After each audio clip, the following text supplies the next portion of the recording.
Bahkan ilmiah itu dasarnya skeptis. Bukan selalu skeptis, Pak. Dasarnya itu skeptis. Apakah begini? Dan diakhiri oleh ini kebenaran versi ilmiah yang terbuka kemungkinan untuk salah. Siapa di sini yang mau mengatakan, saya ragu kepada Allah, dan bahkan ketika saya telah mempercayainya, saya tetap harus ragu pada Allah, saya membuka kemungkinan bahwa Allah itu 3 misalkan. Siapa yang berani mengatakan seperti itu? Cung? Tolong acungkan tangan. Tidak ada. Kewajiban dari metodologi ilmiah adalah seperti itu. Kewajiban dari metodologi ilmiah itu adalah skeptis. Saya nggak bawa referensi, tapi silahkan kalau mau googling sekarang boleh. Bahwa untuk mencapai ilmiah, hal pertama yang harus kita bayangkan itu adalah bahwa kita harus skeptis, kemudian diakhiri oleh pernyataan bahwa ini benar secara empiris, tetapi saya terbuka pada kemungkinan bahwa pernyataan saya itu salah.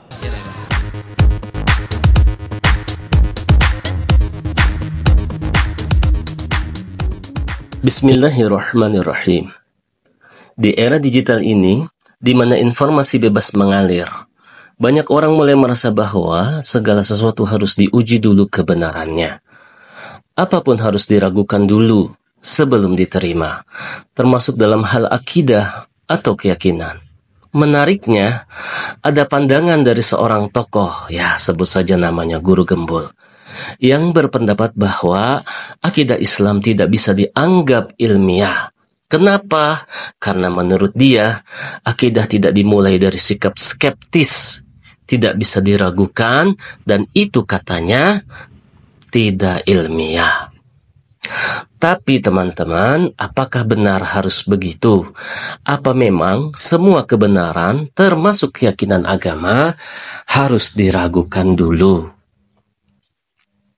Nah, sebelum kita menerima pendapat seperti ini, kita perlu paham dulu.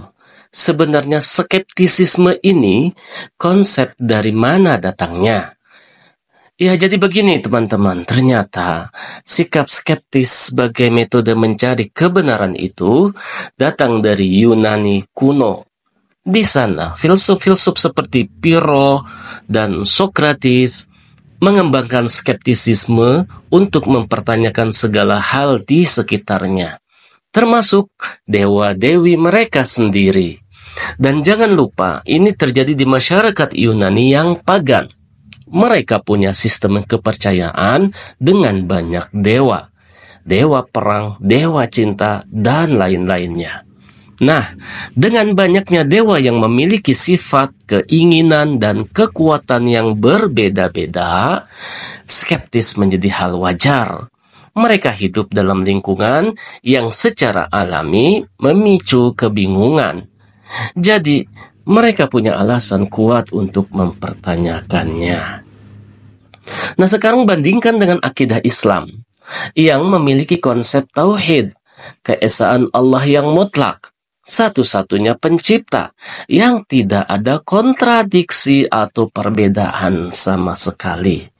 Islam menawarkan kepastian melalui tauhid, bukan mitos yang berubah-ubah atau dewa-dewi yang saling bertentangan. Maka apakah tepat kita menerapkan skeptisisme ala Yunani kuno yang berawal dari budaya pagan pada akidah Islam yang begitu jelas dan pasti? Sebenarnya tidak ada alasan kuat untuk mempertanyakan akidah yang datang dari wahyu Allah yang Maha Tahu. Dalam filsafat Islam, konsep tertinggi keyakinan disebut al-yaqin, sebuah kepastian mutlak. Imam Al-Ghazali, seorang ulama besar, menjelaskan bahwa iman bukan sesuatu yang asal kita percaya begitu saja, tapi datang dari kebenaran yang pasti.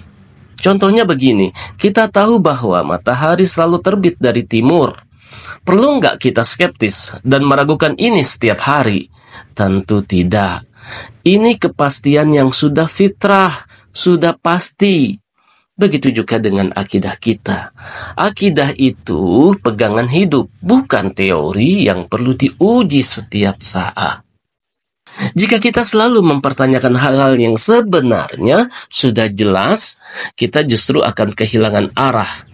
Bayangkan, Kita berdiri di tepi jurang dan seseorang memperingatkan, "Jangan dekat-dekat, ada jurang di depan." Apa kita perlu skeptis dan memeriksa langsung ke jurang itu? Tentu saja tidak perlu.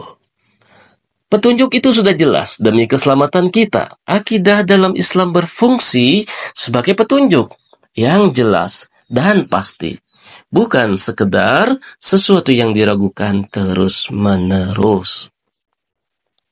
Syekh Ibnu Taimiyah pernah menegaskan bahwa iman dan ilmu di dalam Islam saling mendukung.